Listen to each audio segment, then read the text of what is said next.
Hello. So we are now going to do podcast number 13, and I'm in a beautiful place in USA. I'm in Bozeman, Montana, and it's the first day with snow. And today I have a wonderful person, a very good friend of me.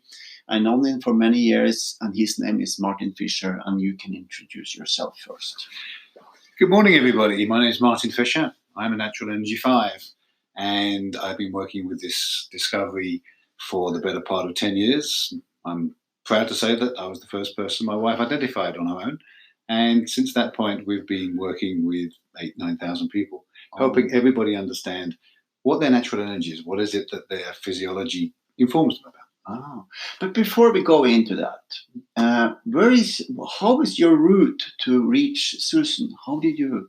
Susan and I first met in the early 1990s, and we were working at the same company, run by a guy called Tom Siebel, who went on to do other things. Okay. And we met each other. I was a consultant there and had been working there a few weeks when she came back from honeymoon.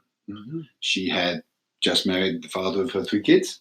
And we hung out, we played bridge together, we got to know each other really well, we really liked each other, but it was very clear that was all there was.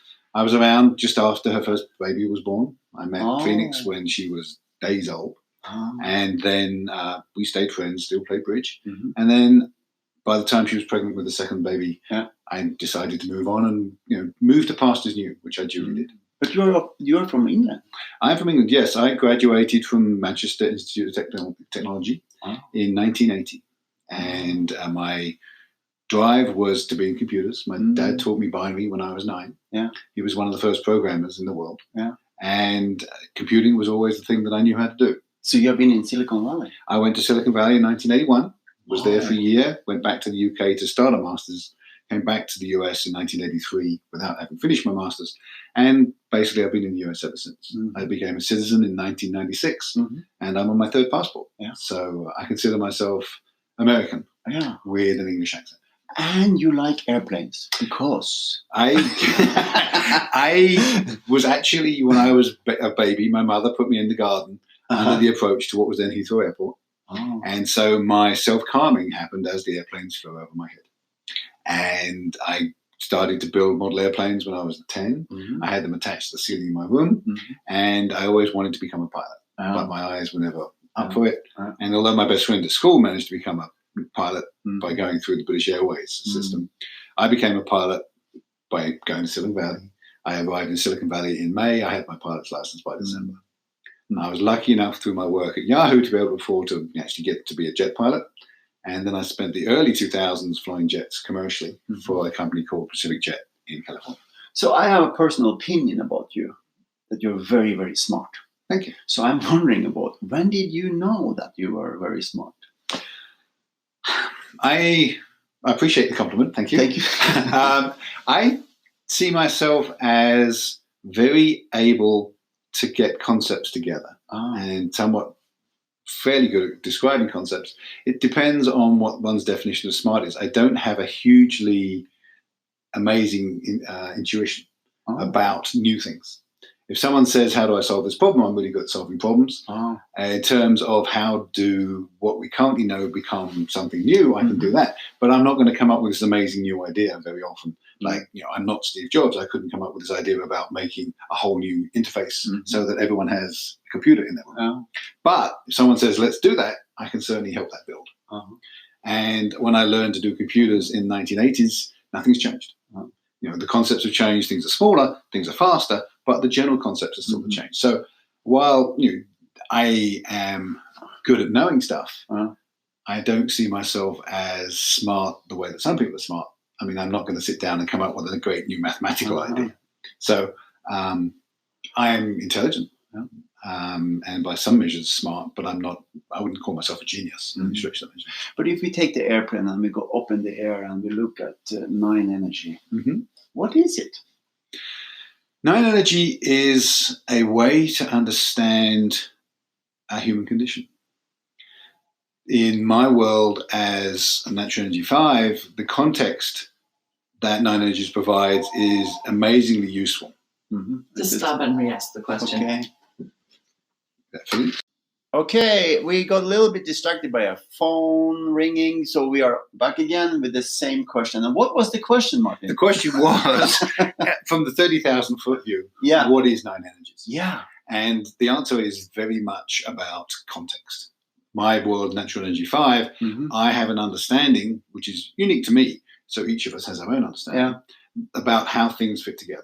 You know, why do things work? My gift, if you will, is trying to figure out how things work.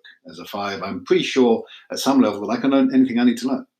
I may need to die to learn the unknowable, but nevertheless, everything is knowable at some level.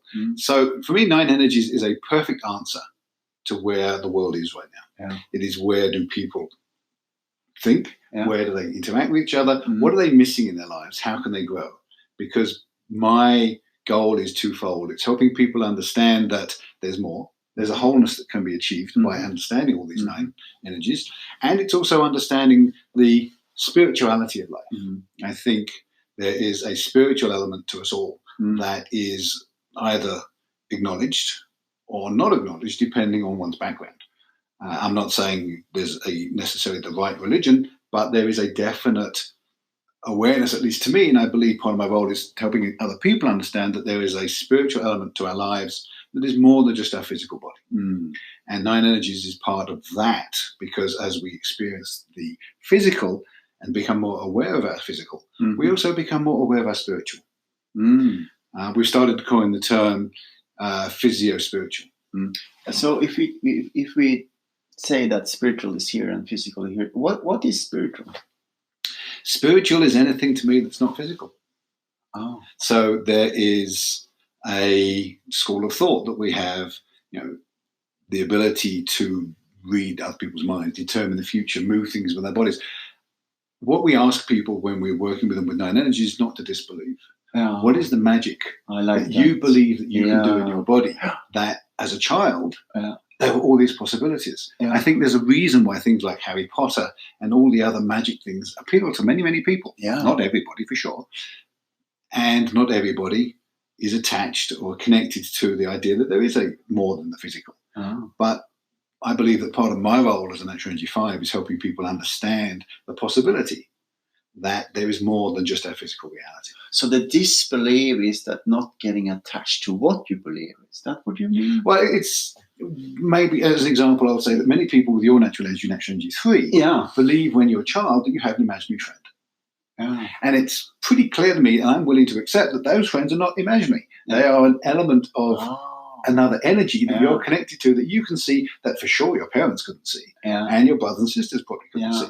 So that's why I can play around with my own in the woods. Yes, because you're not actually on your own. Right? There's all these other things going on, other energies. It makes sense, And so for me as a Natural Energy 5, I don't believe that my body is my entirety. I believe I have an entity which I see and visualize as an eggshell-shaped thing around my body. Super interesting. And most of the processing and most of the interaction that I have with the world is through that entity, not my body. I know I have a body, but it's a source of information. It's a reading device more than it is a decoding device and a wearing. It doesn't inform me. My information comes from my entity. And some of that is physical and some of that's non-physical, which I call spiritual. How do you see 9 energy in the world in 40 years from now? I would like to see it that people have the awareness that it exists. Whether or not people believe in the reality of it, I'm not as worried about. Because just the conversation that does such a thing exist is the first step of bringing more awareness into the world. It's like all the other sort of ideas that come out, first people say that can't be possible. Like the example I like to give is that in the early 1800s, no one knew what electromagnetic energy was. Didn't mean it didn't exist. There was still light, there was still lightning that produced radio waves, but no one knew it even existed. Someone said, oh, maybe it exists. And then 30 years later, someone could measure it. I believe the same thing about the physio-spiritual world, is that it's there. We just don't have a way to measure it. And when we try to measure it, the people that believe in it can measure it. The people that don't believe in it can't measure it. It's very strange. But I would like the conversations to be happening. I think 40 years is way too short for everyone to know what the natural energy is. But it would be great if everybody knew when they were born what their natural energy was. Certainly it's detectable by people that are trained. And then you can raise children to support them. Because children are not like you. We know that in families the numbers don't repeat. We know that the parents are different. We know the children are different. And we know that the words that you use, what you care about, everything about you is determined by your natural energy. It's how your senses inform you, if you will. So if you and your partner don't know that the same word means something different, or if you think your children are like you and you're trying to raise them to be like you, which is what we'd like, right? It's not going to work because your children are not like you. They don't care about what you care about. They probably don't even interact with you the way that you would expect them to do. So there is a level of friction in relationship and in families that just the awareness that people are different than you. And I don't mean intellectually, I mean a physical knowing in your body. Because natural energy fives, we model people, we know intellectually, and the salespeople are always taught everyone's different than you. What the person you're selling to wants is not what you want. And if you know what they want, you can sell to solve their problem. That's how salespeople are taught. Because if you're trying to get a salesperson to sell something, and you're trying to sell them what you want, it's never going to work because they don't want what you want. So salespeople and other people are told people are different. There's many systems of difference in the Enneagram. Myers-Briggs. There's a million ways. Everyone is trying to determine how people are different because we know in our bodies that we're different. This is a way to physically tell, not by answering questions, by just knowing what does your body know, how people are different. So just the awareness of that. So we were talking about the spiritual. I asked about the spiritual, what is spiritual. So now I'm going back to physical. So I'm wondering about something about you. How do you take care of your brilliant mind? I take care of my brilliant mind by exercising it, by learning. By learning. Yeah. So I have two processes that are going on all the time. I'm scanning. I'm making sure that the world fits or doesn't fit into my model of it. And so my mind is constantly active there. And it's also challenged. I challenge my mind all the time. What is the answer to this? How does this work? And I liken it to a one-armed bandit at the casinos. With 7 dials. And each dial, I have a question, I pull the handle, and the first dial comes back and you get a little star. And then maybe shortly afterwards, another star as I start to get my picture. And then by the time you get all 7, all of a sudden there's a eureka moment. It's like, oh gosh, I understand. And so I constantly exercise my mind by learning and taking what I know and having it come out. My creativity when I'm working is in the computer world. Writing programs is my creativity. If I'm not writing programs, then I'm thinking and creating other knowings because that is my creative artistic outlet. That's amazing. So I'm just curious about this because we're doing this work and we always say that we have to take care of our bodies. But I'm starting to wonder more about when I hear you talk about how you take care of your talent, your energy, your being. I think taking care of our being is unique for each of the 9. Each of us has a different thing to do in terms of longevity, in terms of being able to interact with other people. Obviously, we need our bodies. So then it leads to another interesting question, I hope so. How do you take care of your wife?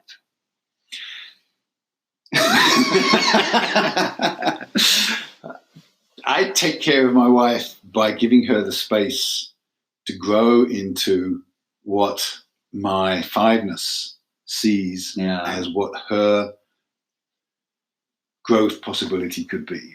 To some extent, I know what her entity tells me that she could become.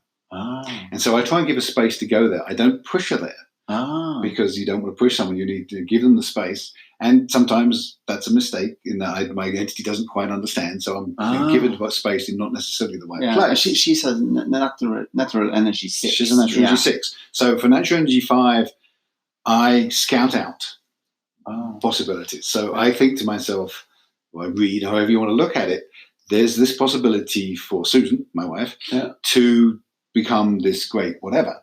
So how do I set up a world where she can become that?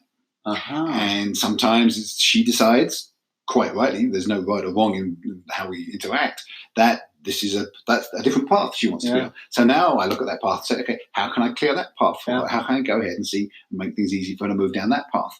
Because I want her to be the best that she wants to be. And sometimes I want her to be more because her entity knows that she can be more, because sometimes our minds get in the way. Yeah. It's like, well, I'd like to do this, but for whatever reason, it's not available to me yet. Well, okay. But patience is part of that. Yeah. So you experience her as an entity, as a whole being. Absolutely. And you have that whole being in your life, and you try to take care of that. Absolutely, yes. So as a 5, when I meet somebody, they give me a model of themselves. Oh. So, for example, I'm sitting here with you and I have this model of Morten that basically most of the time matches Morten, the individual that's in front of me. Yeah. And if it doesn't, then I get to this place of, well, this is what the entity says it wants to do, and this is what Morten says he wants to do. Is there a gap? And if there's no gap, everything's wonderful. But if there's a gap, then maybe there's some space that I can give, or there's some, there's a little bit of, well, you asked me a question about what should I be doing? Is that a thought? And I can give you feedback and say, well, I think this, but entirely it's up to you. I'm not attached to how you do with that. I'm trying to answer for you or Susan or anybody else, what is it that your entity says you want to do versus what the person wants to do with all the human foibles versus the model, which is pretty much whole. That's an interesting perspective. So it's bigger perspective than just a person. It's a person and the possibilities for that person. I think each of us, going back to the spiritual side, each of us has a wish list or an agreement or something more than their physical body. And, but some of the odd-numbered energies. So now I start to understand what you're talking about, physical, spiritual nature. So when those two are together, that's the entity of you. Yes. There's the physical part and then there's the non-physical part, and that I call the entity. And we interact on both levels. And one of the nice things about natural energy work is that once you've been identified, you can communicate on your level much more clearly. I liken it to there being 9 radio stations. And when you're walking around without being identified at all you can hear is static. You've got some idea that there's more, but there's static. As soon as you're identified, you can hear your channel. Once you have access to all 9 and you can learn how to activate all 9, then you have access to all 9 channels. And you're getting music and NPR and Fox News, and you're getting all these different inputs from all these different things. And you can hear and you can broadcast more clearly on each of those energies. Because when you meet someone that has had the experience of being identified, you can feel them better. And my body and your body can communicate at a level that is way more than verbal. The research tells us that a much larger percent of our communication is not verbal. I don't know the number, 73%. One's joke is that 57% of all statistics are made up on the spot. Yeah, just like that one. So but there's a large percentage of our intercommunication that is not verbal. Yeah, and I believe the spiritual side of it is part of that. Very good. So, what kind of questions should I ask you? Well, there's two answers to that. There's always many answers. So, natural energy 5s don't live in a world of black and white. Nothing is 0% and nothing's 100%. Yeah. And the more comfortable I am, the closer the number gets to 100%. So in this particular case, there's 2 parts. Okay, what questions should you ask me about Morten? Where's Morten going to go? There's what questions does Morten's body want me to ask so that I can remind you what your body's working for. Yeah.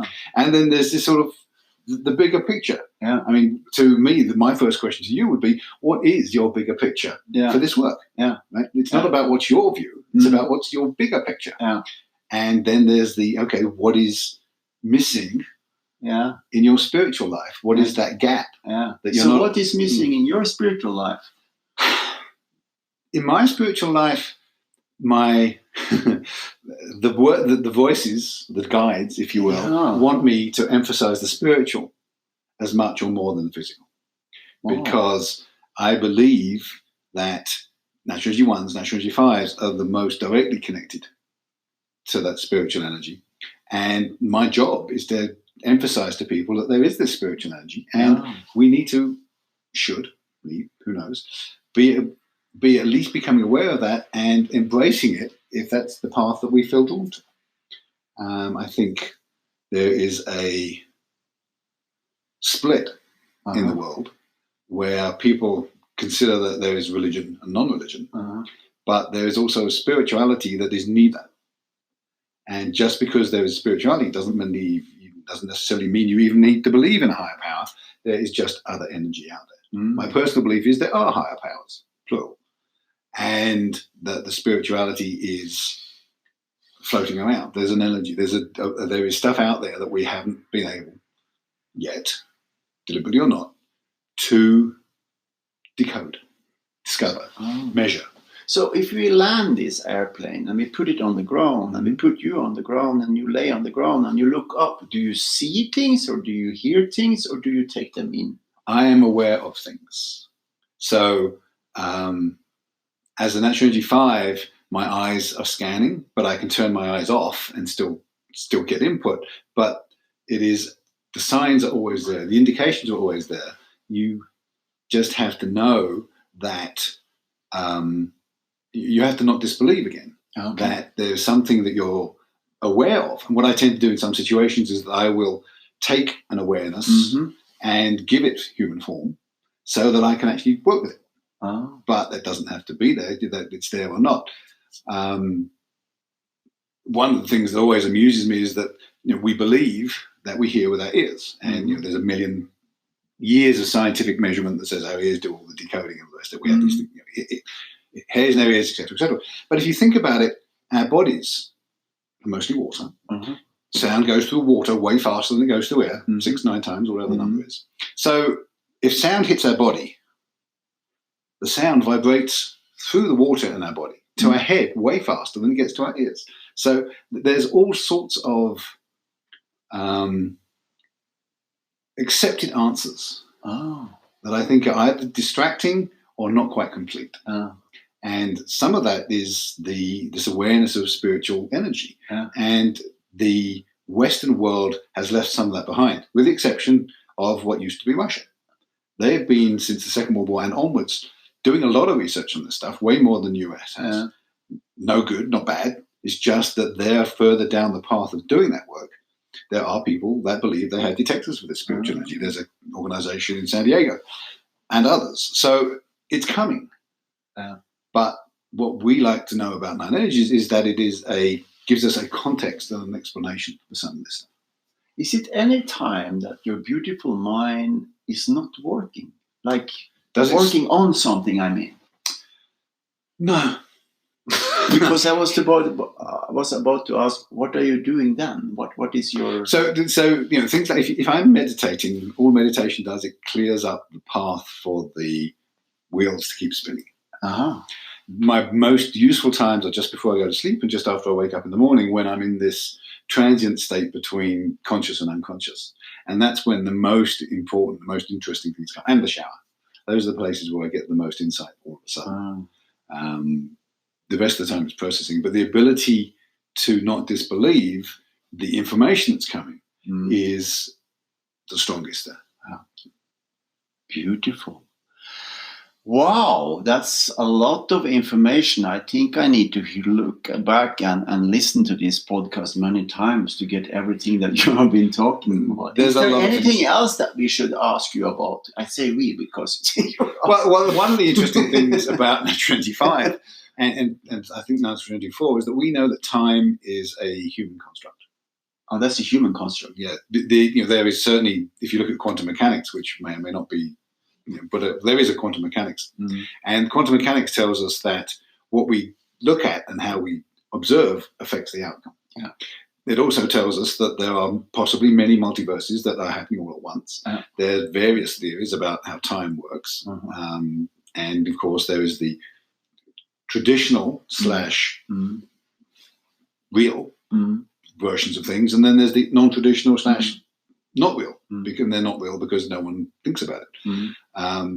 I don't know that we have the answer to anything. There's a lot of things in astronomy onwards that at some level return to a level of faith because that's just the way that most people agree how it works. When was the point, last question, I think this is one of the last questions. When was the point that you realized that the nine energy was true for you? When Susan worked with me, it became very clear that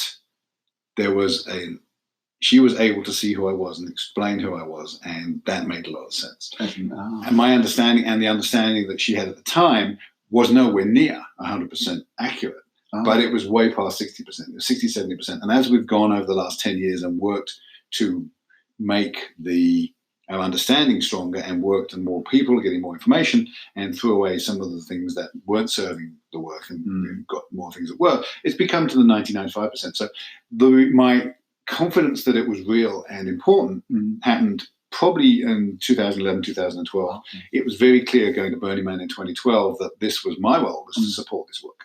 Wow. It gave me a life purpose, which was awesome. So that's your life purpose. But in terms of, I knew it was real in 2008. I didn't believe that we were on the right path until probably 2018, 2019. Very recently do I believe we're actually on the right path going the right way. So. Very nice. Thank you so much. This has been a wonderful time together with you, Martin. Thank you. I enjoyed it. Wonderful. Thank you so much. Thank you. Okay.